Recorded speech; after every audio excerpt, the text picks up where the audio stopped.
Meus amigos e minhas amigas, bem-vindos a todos e a todas ao canal do Instituto de Economia da UFRJ.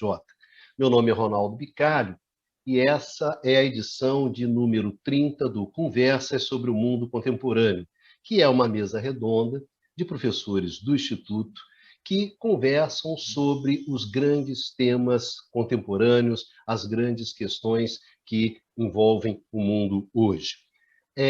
Hoje nós temos aqui conosco os professores Eduardo Pinto, Luiz Carlos Prado e Numa Mazati, para justamente participar desse nosso debate. Hoje, com a ausência sentida do Eduardo Basta, que está encostado no departamento médico, né? No departamento médico, com alguns administrando problemas de Covid em casa, mas tudo sob controle, então não deu para participar do programa de hoje. No próximo programa a gente tem o grande Bastianzinho de volta.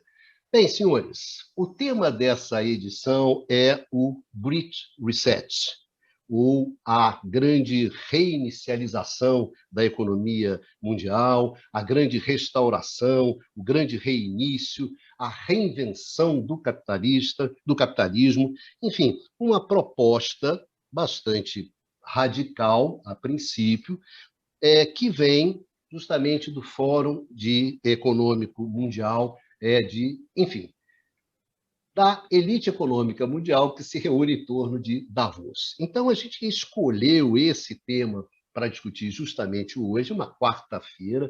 Sexta-feira é sexta-feira de carnaval, e o Great Reset tem várias dimensões. Tem gente que acusa de que é uma conspiração da direita, tem gente que acusa que é uma conspiração comunista patrocinada por banqueiros, tem gente que acusa de uma conspiração para ferrar mais os trabalhadores, enfim, tem várias leituras esse Great Reset. Então nós escolhemos, essa vai ser a nossa escola de samba, né, senhores, que vai desfilar aqui para vocês com esse tema, que é um tema bastante controverso, tem várias interpretações, e nós escolhemos justamente para esse carnaval o Great Reset, que, a meu ver, não deixa de ter uma certa dimensão bastante carnavalesca. Bom, senhores, vamos direto ao assunto, à nossa mesa redonda, ao nosso debate. Lembrando para vocês que vocês podem também, vocês encontram esse programa no formato de podcast. Basta vocês procurarem aí nos tocadores de podcast, canal IE-FRJ, e vocês encontram esse programa, assim como os outros programas do canal do Instituto. Bom, para começar, bem-vindo, Luiz Carlos Prado, nosso grande decano. Pradinho, e o Great Reset? O que é o Great? Esse The Great Reset é uma proposta que apareceu, já vinha sendo comentada em outros há algum tempo atrás, mas ela começou a ter uma grande repercussão quando o chairman, um dos fundadores do Fórum de Davos, fez uma publicação com esse nome, The Great Reset, em julho de 2020. O tema girava em torno da crise que nós estamos vivendo, da grande pandemia pela Covid, dos efeitos sobre a economia mundial e sobre o momento que se está vivendo. Na visão dele, às vésperas também de um processo, ou vivendo também um processo de transformação da chamada quarta revolução industrial, que seria as mudanças relacionadas à inteligência artificial, à robótica, ao desenvolvimento da nanotecnologia, o desenvolvimento da genética e assim por diante. E, dentro dessa crise, o Klaus Schwab propõe uma estratégia de sair. E, juntando justamente essa elite de Davos, ele usa ou traz junto o chamado o grande capital americano, né, através do West Business Roundtable, que apoiaria a iniciativa dele. E a explicação que ele traz é o seguinte: existiria, na sua interpretação, 3 tipos de capitalismo. O capitalismo baseado no acionista, o shareholder capitalism, que seria o neoliberalismo, na visão dele. Ele se refere especificamente à visão de Milton Friedman, que, dentro do que ele diz, a ideia de maximizar só lucros no curto prazo está se mostrando muito complicada nesse momento em que o mundo vive.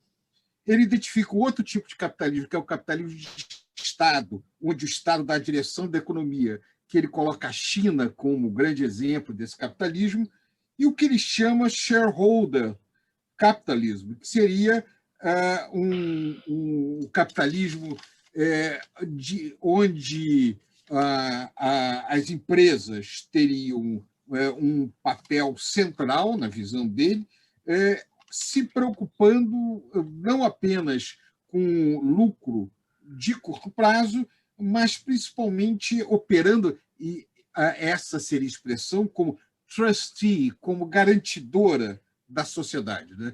Então, as grandes empresas, de repente, se transformam em garantidoras da ordem social, vão ter interesses em outros assuntos que não seriam apenas o lucro de curto prazo. E mais, segundo a proposta, estaria sendo desenvolvido, as 4 grandes empresas de contabilidade do mundo desenvolveriam um novo modelo para medir esse novo tipo de capitalismo.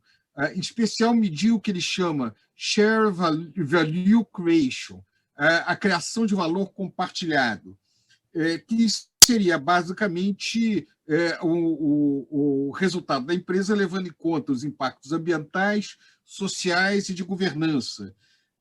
Dentro da visão, a remuneração do executivo seria alinhada em torno disso. Então, a grande solução seria redefinir o papel da grande empresa, dando maior responsabilidade para ele. Segundo essa visão, também, o capitalismo de Estado, embora muito bem sucedido hoje, afundaria, se continuasse assim, e com risco de corrupção.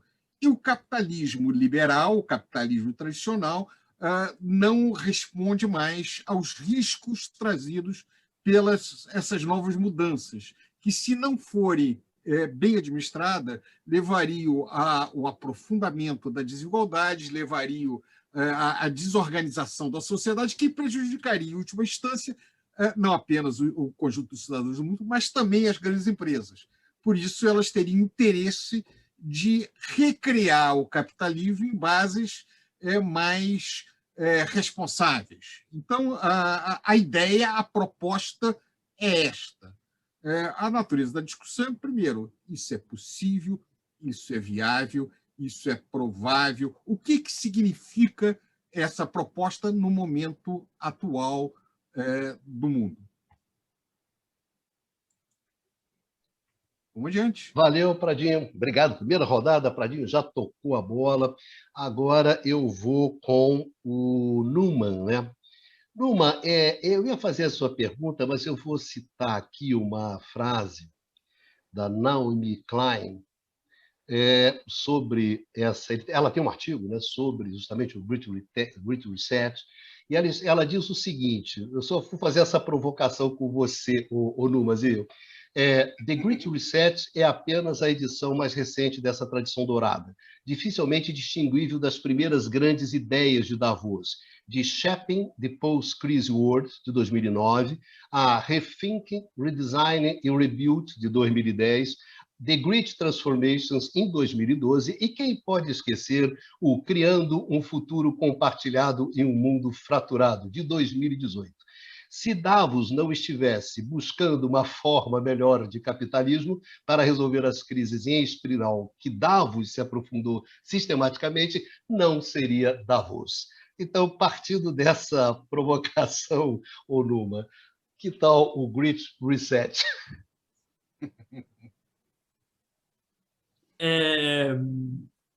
Bom, primeiro, assim, eu queria voltar à sua própria apresentação, Bicalho, onde você falou, você fez um lapso revelador, né?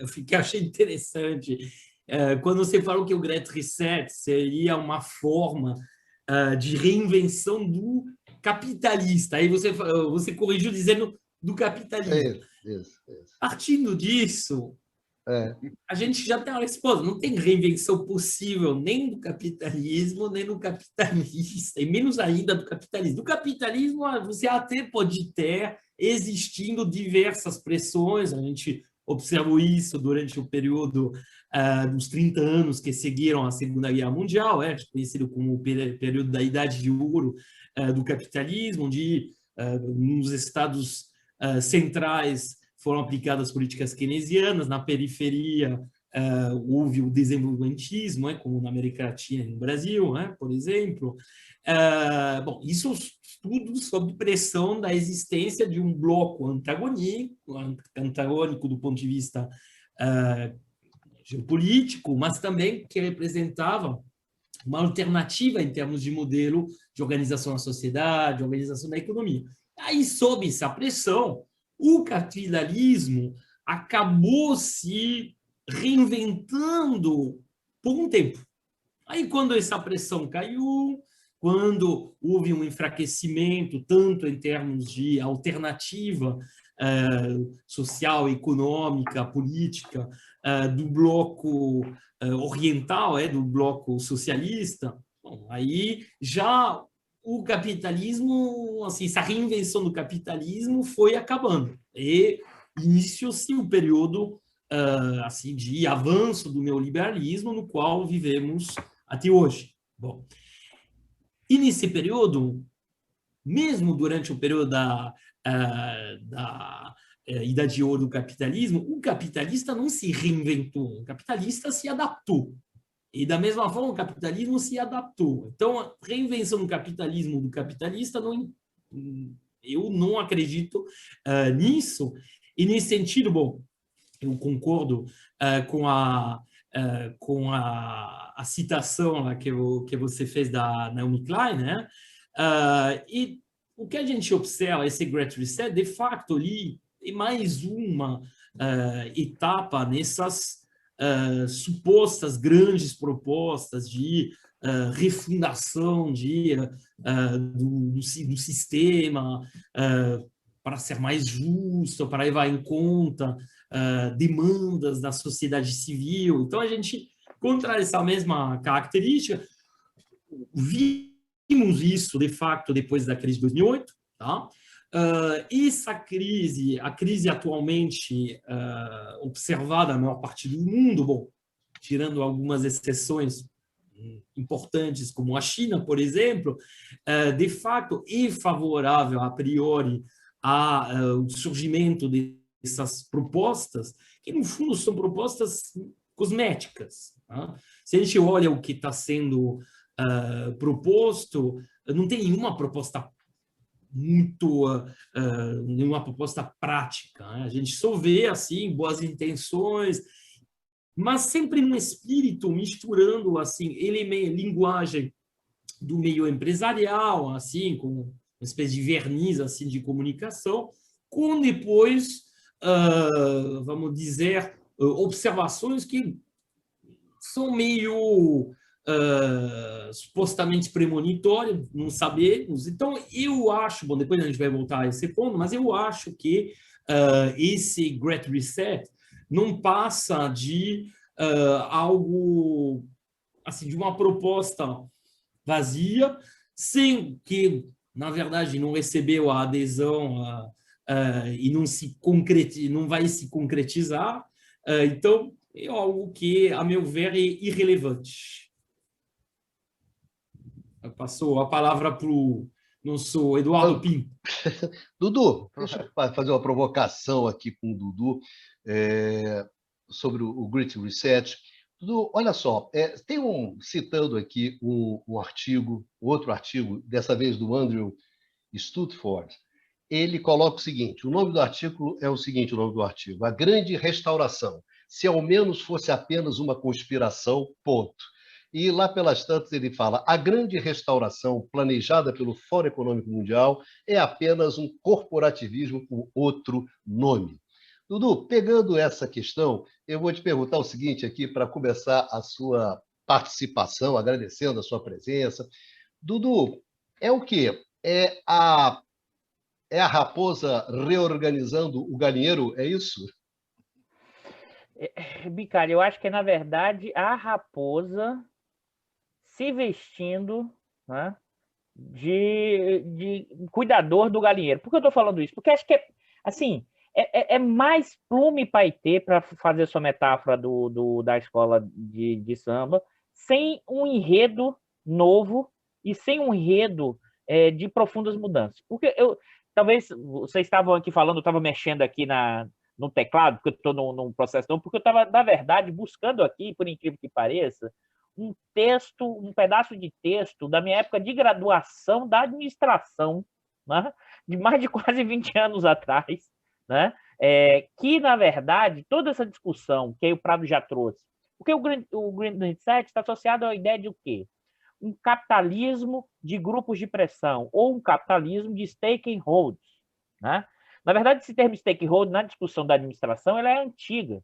O Donaldson e o Preston escreveram um artigo em 95, os primeiros a cunhar um termo, né, de stakeholder. Qual era a ideia desse pessoal? E depois o Mitzenberg, quem da administração não sabe, nos anos 2000 também escreveu sobre stakeholders. A ideia é o seguinte, olha, o gerente, né, o administrador, não deve levar em conta apenas os grupos internos à firma, ou seja, não apenas ao trabalhador, ao acionista, né, ao quem detém, por exemplo, dívidas, ou seja,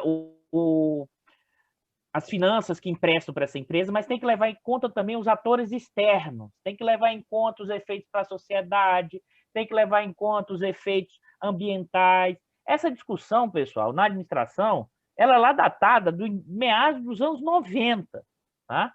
Como se fosse possível, inclusive, a ideia de que todos esses atores, esses stakeholders, teriam pesos e papéis relevantes na tomada da decisão das empresas, né? Esse pessoal fez o quê? É por isso que eu digo, é muita plume paetê. E qual é o plume paetê? Vamos criar um capitalismo mais sociável, mais responsável socialmente, mais responsável ambientalmente e mais saudável, né? Eu vou usar uma linguagem muito direta, assim, é um novo migué dos caras do dinheiro, né? Essa ideia de reinicialização do capitalismo. Porque qual é o argumento?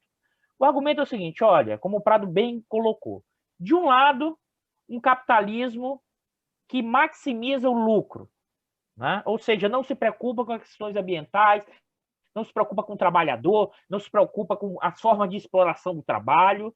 Então, agora nós... E também não pode ser um capitalismo estatal, porque esse capitalismo estatal, mesmo que seja o chinês, como o Prado alertou, ou o russo, necessariamente vai levar à corrupção, porque eles têm embutido aí na cabeça deles, isso não só eles, mas uma boa parte da ciência política, né, europeia, norte-americana e brasileira, que associa a ideia de intervenção estatal a Estado capturado. É teoria do rent-seeker na veia, né?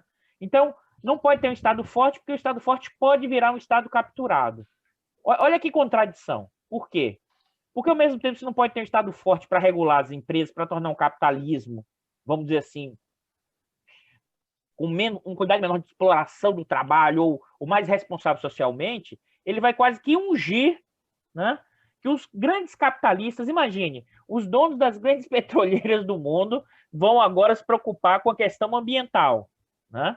Os grandes capitalistas de rede, né, estão dizendo que tem que manter, né, a preocupação social, a própria concorrência. Ou seja, a raposa, né, se vestindo, né, de cuidadora, de tratador das galinhas, né, para dizer que agora não vai comer a galinha amanhã, vai comer a galinha depois da manhã, ou dizer que não vai comer a galinha que virou vegetariano, né?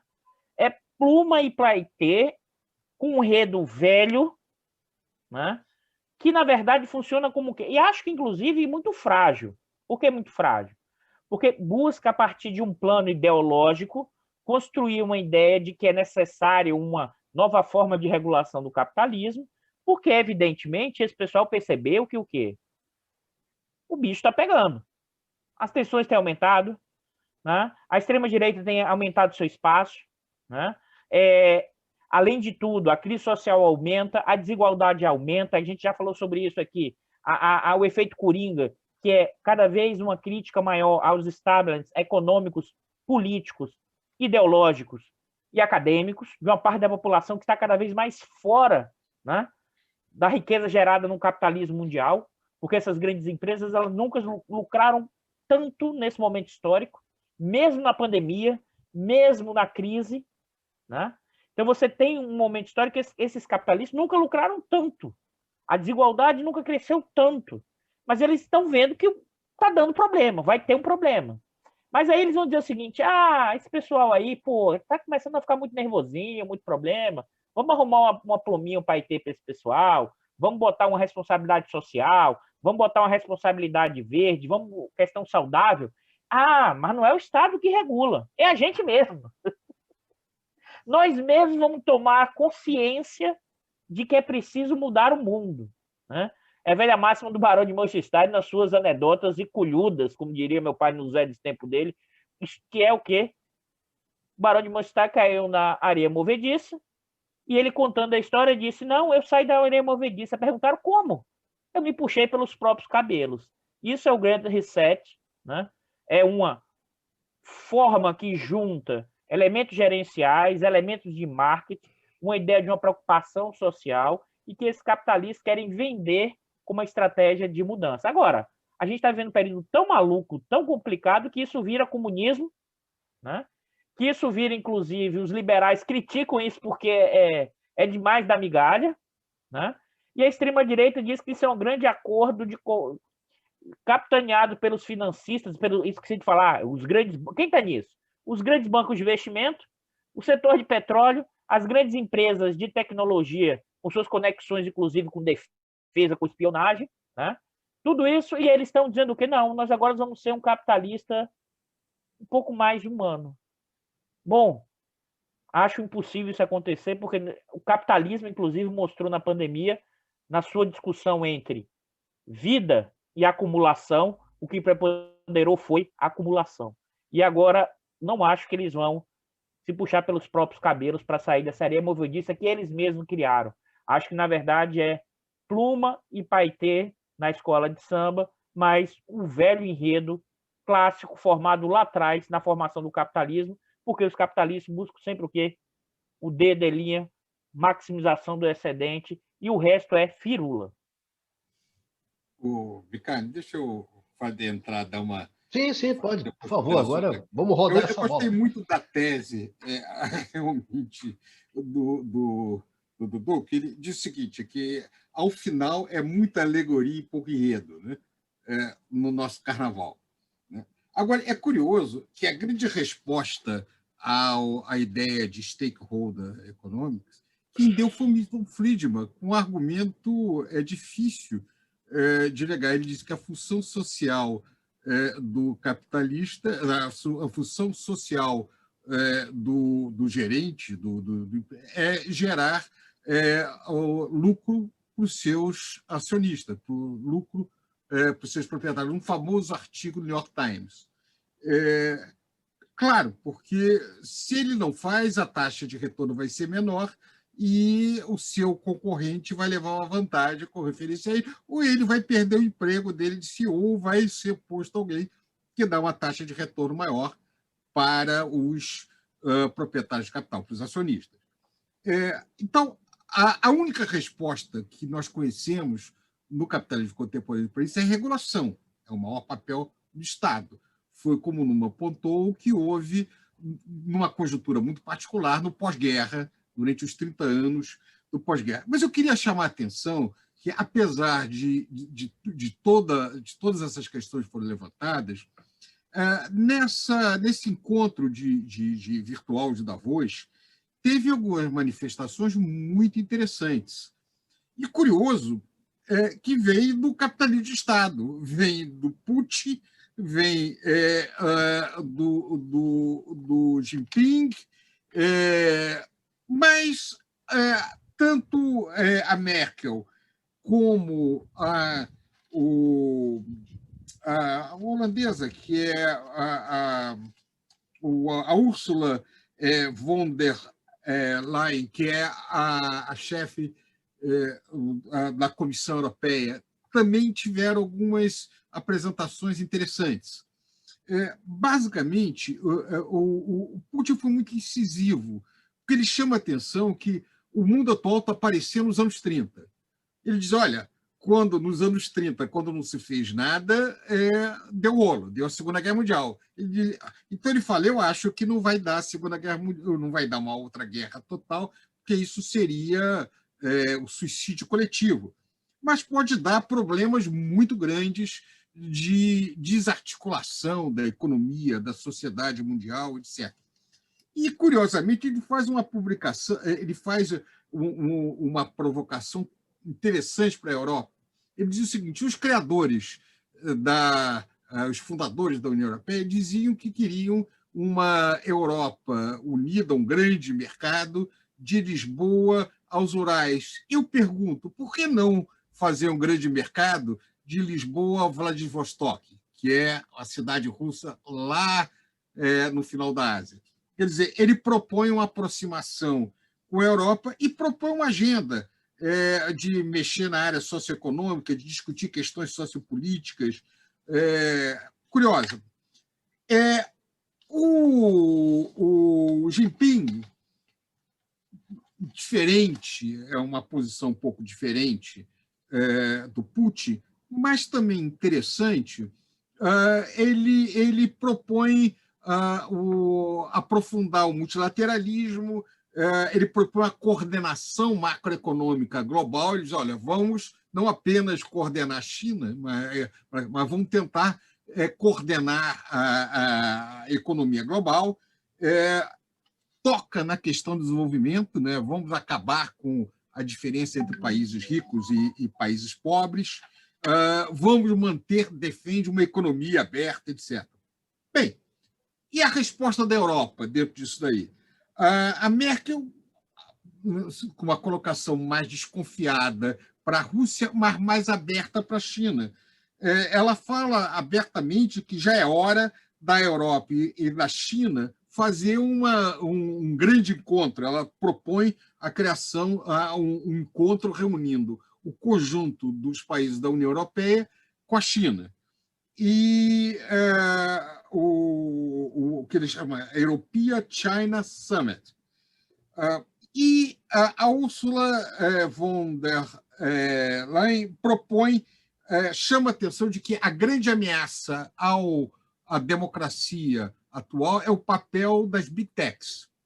Então, é curioso de que tem a China e a Rússia acenando para a Europa. Queremos integrar mais, queremos mais negócios, etc. A Europa meio nervosa, sem saber o que fazer. A Merkel enfatiza muito a questão ambiental, né? Até 2050, uma Europa completamente com zero de emissão de carbono, e também reclama das big techs. No meio desse cenário, eu colocaria, eu acho até interessante ouvir o Numa e ouvir o Eduardo dentro disso daí, como é que fica a posição dos Estados Unidos, que é o berço das big techs e é o berço do unilateralismo, quer dizer, da visão mais ativa dentro disso. A impressão que eu tenho é que é um cenário de redefinição clara desses grandes jogos. No meio dessa confusão, tem uma clara proposta que vem da China, que aparentemente a Rússia está meio surfando dentro desse processo. Tem uma Europa que não sabe para onde vai, mas se enfatiza muito na questão verde, e tem um capital americano e os Estados Unidos que quer que o mundo continue como foi, como tem sido nas últimas décadas. Quer dizer, não quer mexer muita coisa, mas acha que tem que fazer algumas mudanças cosméticas para que é necessário mudar alguma coisa para que tudo permaneça como está, como falava aquele famoso Príncipe de Salinas no livro Leopardo, né? Então, portanto, eu acho que nós estamos num momento muito interessante do mundo. Essa proposta mostra que nós estamos vivendo problemas, há problemas pela frente, e todo mundo percebe que os problemas são grandes, mas ninguém tem uma boa solução para esses problemas. Mas, Prado, eu gostaria de colocar uma questão em cima, só um segundo em cima da sua colocação, que é o seguinte, né? Qual é a natureza de uma proposta como essa, né? O que me preocupa talvez não seja simplesmente o fato de que se ela realmente contribui para você resolver os problemas ou não, mas em que medida ela representa uma aceleração de uma determinada trajetória. Ou seja, questões estavam colocadas, e que a Covid, ela simplesmente acelerou. Questões de desemprego, questões de desigualdade, essas questões você permanecia, essas questões já haviam, já estavam colocadas na mesa, a crise, simplesmente, a Covid, ela acelerou esse processo. Então, a questão da crise climática já estava colocada. E as questões do poder das big techs, como você colocou, também já estavam colocadas. Então, você tinha um processo que estava acontecendo, a pandemia radicaliza, na verdade, esses problemas e você responde. Mas qual a maneira que você responde? Por exemplo, olha, ao invés de você ter uma proposta, o Numa, na Europa, você tem propostas concretas de regulação, né, de regulamentação mais severa das big techs. Né? Você tem nos Estados Unidos processos já em andamento, né, de defesa da concorrência, Pradinho sabe disso, mesma coisa, tentando reduzir o poder, ter que quebrar, Facebook não pode ser uma empresa só, você tem que dividir os negócios, etc, etc. Aí você surge o quê? Surge com Davos, onde está todo mundo lá, tá? Microsoft, Facebook, tudo bem. Qual é a proposta deles? No fundo é o quê? Você tira o foco dessa questão da regulamentação que está vindo em cima de você e você coloca, não, nós vamos fazer uma autorregulamentação da responsabilidade do... Você está me entendendo? É só essa questão que eu vejo. Isso vale também para a questão, por exemplo, se você pega essa proposta de Davos, você tem uma proposta do New Green Deal, né, do novo Pacto Verde, uma coisa que é cara lá para a esquerda americana, inclusive, e que o Biden, nesse exato momento, no namoro lá com o pessoal, contemplando um pouco isso. Aí você tira esse foco, né? E você passa para uma responsabilidade, ou seja, você tira tudo aquilo que diz uma intervenção de um Estado que regula, que coloca limites, que propõe novas distribuições, você bota tudo, não, no que eles chamam como é que é? O capitalismo das partes interessadas. Você está me entendendo? Então, Prado, eu acho que, no fundo, não acho que é assim, uma coisa que não tem, é inútil. Não, é um negócio muito cretino o Great Reset trocando miúdos. Entendeu? Então, eu queria fazer essa provocação com o Numa, né? Porque você tem essa discussão, bem ou mal, europeia, que vai num determinado sentido, aí, de repente, dá uma edulcorada nesses conflitos, né? Limpa tudo e fala assim. E os caras que, na verdade, que estão ali armando, não, nós não estamos armando, agora nós, no fundo, o que os caras estão falando, simplesmente, só para terminar, Dudu, é essa ideia, né, de que, olha, vai ter Estado, hein? Vai ter mais Estado, mas que Estado é esse? Não, vai ser um Estado menor, como disse o nosso valoroso Cláudio, não, mas é um Estado menor. E, pairando sobre tudo isso, uma tecnocracia plutocrática, ínfima de tamanho, que chama para ela o quê? Quem é que vai comandar, supervisionar essa grande reforma social, econômica embutida nessa grande reinvenção do capitalismo? O Fórum de Davos, né? O Fórum Econômico Mundial. Quer dizer, os caras passam para os estados nacionais, quer dizer, na verdade, gente, isso aqui é uma plutocracia sem vergonha que resolve passar por cima dos estados nacionais, etc, etc, para aumentar o seu poder. Dudu, inclusive em cima dos acionistas, entendeu? Sim. Antes de passar para o Numa, eu vou ler aqui um trecho do texto que você citou, Bicalho, da Naomi Klein, que é bem emblemático, e aí eu passo para o Numa. O grande reset é uma tentativa de criar uma impressão plausível de que os grandes vencedores nesse sistema estão prestes a colocar voluntariamente a ganância de lado para levar a sério a resolução das crises violentas que estão desestabilizando radicalmente o nosso mundo. E aí eu vou completar agora com minha metáfora. É o seguinte, eles estão fazendo o seguinte, pessoal, olha minha pluma e o Paetê, que meu enredo é ruim, é igual a antes. Não vai mudar porra nenhuma, mas olha a pluma e o Paetê, que é bonito pra caramba. Aí eu passo por uma e depois eu volto a comentar isso, que reforça isso que o Bicalho comentou. Vai lá, Numa.